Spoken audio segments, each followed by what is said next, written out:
பிடிச்சது என்ன இங்க ஸ்ட்ரீட் ஃபுட்லயே இது அடிச்சுக்கவே முடியாது அப்படிங்கிற மாதிரி என்ன டேஸ்ட் இருக்கு? நம்ம தமிழ் ஃபுட் தான். இட்லி வடை சாம்பார். என்னதான் இருந்தாலும் அதுக்கு ஈக்குவலா எதுவுமே இருக்காது. ஆமா. ஆனா எல்லாமே சீப்பா இருக்கும் போல. இப்ப அங்க ஊர்ல எல்லாம் இட்லி 10 ரூபா இருக்குன்னா இங்க எவ்வளவு? இங்க 5 ரூபா. சைஸ்க்கு தக்க நம்ம சின்ன இட்லியா இருந்தா 5 ரூபா, பெரிய இட்லியா இருந்தா 10 ரூபா. ஆனா டேஸ்டும் அந்த மாதிரி இருக்கும். நீங்க கேட்ட மலை இருக்கு பாருங்க உங்க கிட்ட. ஓ. இதெல்லாம் இப்ப நைட் ஃபுல்லா வச்சிருப்பாங்க. ஆமா, நைட் ஒரு 1 மணி 2 மணி வரைக்கும் இப்ப நம்ம ஆல் நாள் மட்டும் இருக்கிற மாதிரி. एक दे दो 10 का 20 का दे दो. वो वाला व्हाइट वाला. இதுல கூட ரெண்டு ஃப்ளேவர் வச்சிருக்காங்க. व्हाइट है வேற. ये कौन सा फ्लेवर है भैया? Mango flavour. ஓ.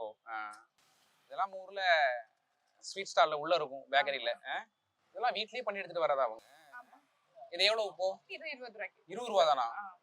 20 10 ரூபாய்க்கு உங்களுக்கு 10 ரூபாய்க்கு ஒரு பீஸ் இல்ல. ஒரு பீஸே வந்து இந்த பீஸே வந்து 30 ரூபாய் இருக்கும் ஊர்ல அங்க. அப்படியா? ஆமா. இது எல்லாமே சேர்த்து 20 ரூபாய் தான். 20 ரூபாய் தான். நான் எடுத்துக்கிறேன்.